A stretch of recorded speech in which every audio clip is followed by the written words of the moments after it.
우크라에서 전쟁에서 포로가 된 북한 청년의 그 사진이 떴습니다. 이렇게 보니까 아주 그 첫 번에 포로가 될 때 그때는 완전히 그냥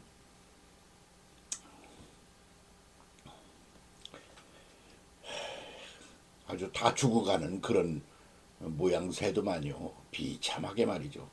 그러다가 이제 치료를 좀 해서 지금 숨도 좀 돌리고 살만해졌다. 그러는 모양새를 보여주는 겁니다. 이걸 찾아보니까 참 마음이 아팠습니다. 그런데 그가 하는 말이 한국으로 가고 싶다. 그런데 한국에서 어떻게 할지 참 걱정스러운 그런 말을 했다고 합니다. 그러니까 우크라 입장이 뭐냐 그러면 뭐 한국에서 보내달라면 보내줘야지 그런 소리죠.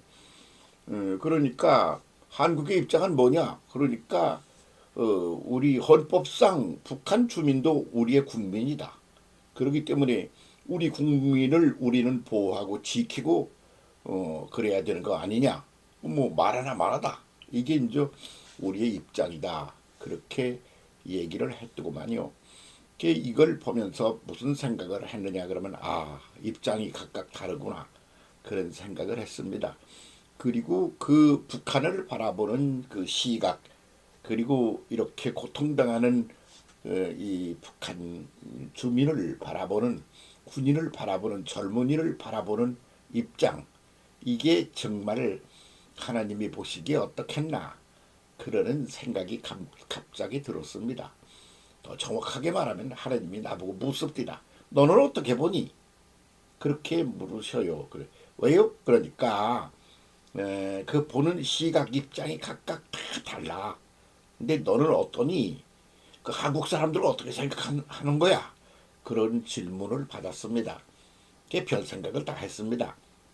근데 우리는 뭐 김정은이 탓을 하면서 김정은이가 백성을 이렇게 만들어 놓은 이게 말이 되냐? 뭐 이런 얘기. 북한 공산주의가 그 공산주의를 그냥 그 떠받들다가 지들끼리 홀랑 망해간다.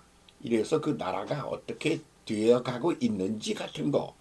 아이고 공산주의 그런 건 망해야 돼. 뭐 이러는 얘기. 뭐 그런 시각이 주를 이루고 있더라고. 가만히 내가 생각하니까. 하나님은 어떻게 생각하세요? 그러니까 그냥 나보고 묻지 말고 간단히 물어봐라. 어떻게요? 그러니까 그 병사의 그 고향이 있는 어머니가 어떻게 생각할 것 같으니 그렇게 저를 보고 하나님이 물으십니다. 그래서 어떤 사물을 대할 때 인간을 대할 때 어떤 사람이 당한 상황에 맞부닥뜨려서 그것을 어떻게 받아들이느냐 하는 거 그럴 때마다 그 어떤 입장 시각에서 그걸 바라보느냐 하는 게 이렇게 중요한 것이로구나 그런 생각을 했습니다. 오늘 이 대한민국에서 살고 있는 우리들이 북한 주민을 바라볼 때 어떤 시각으로 바라보는 게 정상이냐 그런 생각을 아주 하면서 얼굴이 빨개지고 미안하고 죄송스럽고 나의 이 온전치 못한 이런 부족한 상태가 많이 부끄럽고 그랬습니다. 그러면 뭘 어째야 되길래 그래? 그래서 하나님께 물었습니다. 하나님은 어떻게 보신다고요? 그랬더니 여러 사람이 보는 시각이 다르지 않겠어? 김정은이는 저놈이 말이야 왜 붙들려 가가지고 저래? 응? 그래서 거기에 포로가 되어가지고 그러면 돌아가면 죽는다네. 그게 죽여버리겠다는 거요.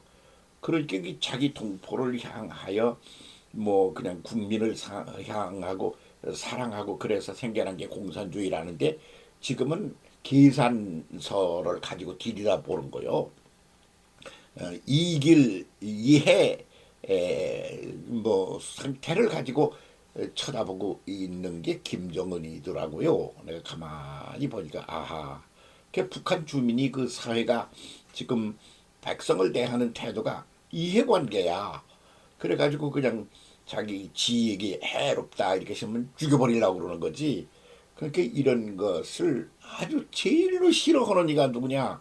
그러면 걔 엄마래. 엄마는 걔가 무슨 뭐 어디로 가 있건 자기 걔 때문에 저 고향에 있는 북한에 남아 있는 가족들이 어떻게 되건 상관없이 그 아이가 건강이 회복되고 정상이 되고 그리고 아주 살게 잘 살게 되기를 바라는 게 그 엄마라네 하나님이 하신 말씀입니다. 왜요? 그랬더니 그거가 바로 아가페 그 내 마음이야. 나는 부모의 마음이 하나님이 내 마음이지 그러세요. 그래서 그동안 뭐 한국 정치가 돌아가고 뭐가 어떻게 되고 누가 무슨 짓을 해서 감옥 가야 되고 해가면 떠들고 그러는데 그 배경에 그 기본을 이루고 있는 입장에 그것을 바라보는 시각이 바뀌어야 되는 거겠구나. 정상화되어야 그게 되는 것이겠다. 그렇게 될수록 빨리 해결난다.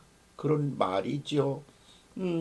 그래서 그냥 뭐 옛날에 우리가 부흥성장 시대에 그냥 병원도 그냥 뭐 시원찮고 또 가도 그냥 돈도 들고 뭐 그러니까 약도 제대로 못 먹고 그냥 뭐 치료도 못 받고 그러면서 아프다가 그냥 하나님이 전지전능한 하나님이 신유의 은사라는 게 뭐 얘기가 되고 그러면서 막 그냥 울며 불며 기도했단 말이죠.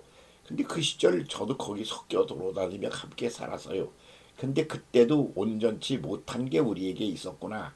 그런 생각이 들었어요. 왜냐면 신유의 은사 뭐 이런 말 자체가 아주 계산적인 거야 가만히 보니까. 근데 하나님이 바라시는 말은 뭐냐 그러면 하나님의 마음이야. 그래서 그냥 아픈 거를 가족이 아프면 아파가지고 말이지 그냥 그게 하나님 마음으로 아파의 마음으로 저렇게 아파서 어떻게 저렇게 아픈 걸 저렇게 고통스럽게 그냥 내버려두면 되겠어. 죽는 것도 안 되지만 아픈 것도 안 돼. 그러는 마음으로 그를 바라보기를 바라고 그럴 때 하나님의 마음이 가장 크게 움직여서 그래서 가만히 있어. 내가 해결할 테니. 그러고 하나님이 팔 걷어붙이고 나서게 되는 그런 모티브가 어디서 나오느냐? 그럼 보는 시각이 아가페적인 그런 시각을 바라볼 때 그런 것은 그 순간에 작동되는 것이다. 이게 진짜 알고 있어야 될 것을 잘 모르고 생각을 안 하고 못하고 그러고 살고 있는 거야. 그게 제대로 되기를 나는 기다리고 있어. 니들이 그런 입장이 되기를 말이야. 하나님 죄송합니다. 그랬습니다. 북한 동포를 바라보는 우리 입장을 바꿔야 되겠다는 생각을 했습니다. 뭐냐 그러면 한 동포입니다. 형제입니다. 형제가 아니더라도 그렇지 같은 하나님의 형상과 모양을 따라 만들어진 우리 이웃이 아니야. 사람이잖아.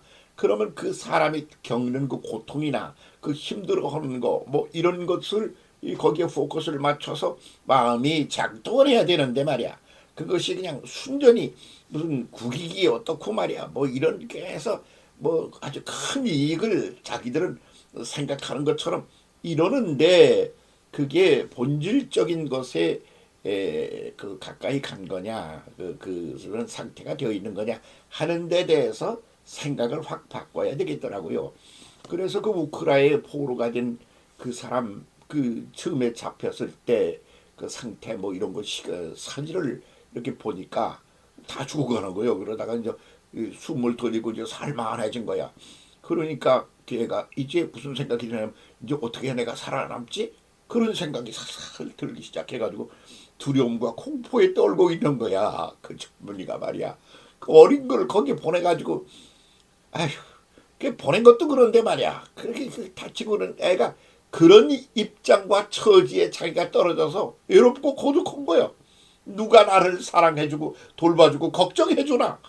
자기를 걱정해주는 그 김정은이도 아니야. 뭐 북한 국민도 아니야.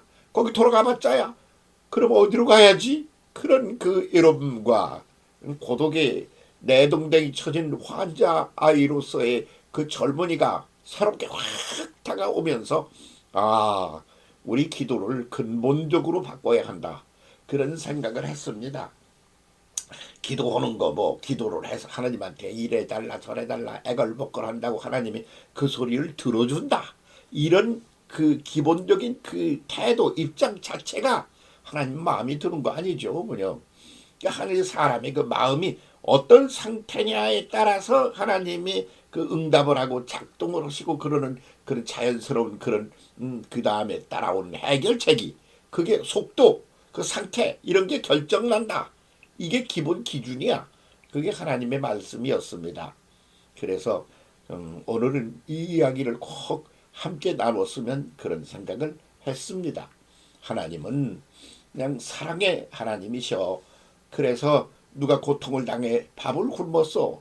그러면 말이야 무슨 그걸 어떤 정치적인 말이야 행정적 차원에서 프로치를 하는 거 아니고 아이고 저게 굶어가지고 얼마나 힘들겠어. 함께 울면서 이렇게 되기를 바라고 그럴 때 그에 대한 응답이 가장 확실하고 그리고 분명하고 그리고 넉넉하고 그리고 빠르게 그렇게 내려지는 것이 하나님을 향한 기도의 응답의 그런 본질이다. 그런 말씀을 하나님께로부터 들었습니다. 이 얘기 함께 나누어야 되겠구나. 그래서 오늘 이 말씀을 함께 드리는 겁니다. 우리 국민입니다. 그 젊은 아이가 뭐 북한에서 뭐 제한된 그런 환경 속에서 고생을 하며 그렇게 크다가 그랬다가 군대 갔다가 어디 가는지도 모르고 누구하고 싸우러 가는지도 모르고 그렇게 끌려가서 거기 가서 이게 누가 쏜 폭탄인지도 모르고 그걸 맞아가지고 다 죽어가다가 그렇게다가 숨이 어떻게 이게 살아나서 숨을 쉬게 됐다. 그냥 놔두면 하나님이 아주 진노로 하나님이 부들부들 떠시는 거다. 그런 생각을 느낌을 확 받으면서 가만히 있으면 안 되겠구나. 그런 생각 들었습니다. 우리 마음을 바꿉시다. 북한 주민은 북한과 뭐 남북한이 뭐 공산주의 민주주의야 어떻고 뭐 이런 것을 떠나서 우리는 그냥 마음으로 아가페 한 사랑의 마음으로 그들을 바라보고 그들의 입장에 서 있고 그렇게 하고 그에 따른 이런 마음의 기도를 하나님께 드리고 그렇게 하는 것이 가장 확실한 것이다. 그런 생각입니다. 그렇게 볼 때 지금 북한 형편이 어떠냐 그러면 가만히 쳐다보면 안 됩니다. 북한이야 막아거나 말거나 지들이 해서 선택하고 그래서 지들이 하는 짓인데 우리가 무슨 책임 있게 내버려 어째. 그건 내버려 두고 우리나 잘하면 돼. 그래가지고 우리끼리 문제에 폭 빠져가지고 쳐다도 안 보는 이런 태도는 하나님이 원하시는 태도가 전혀 아니다. 오히려 하나님의 분노를 터뜨리게 하는 것이다. 그래? 그렇게 너희가 너희의 이익만 챙기냐? 한번 잘 챙겨봐라 이놈들아. 이런 분노의 하나님의 목소리 그리고 표정도 목소리도 듣고 표정도 읽었습니다. 그러니까 아주 두려움과 공포에 떨리고 경외의 두려움 그리고 공포의 두려움 두 가지가 한꺼번에 막 싹 몰려옵니다. 이 노인네에 이 하나님을 잠깐 이렇게 뵙고 아주 진려한 이 이야기 잘 좀 들어주시고 북한 동포를 위하여 기도 많이 합시다. 그리고 그들은 구원해야 됩니다. 북한은 망해야 합니다. 북한은 망해야 한다. 왜?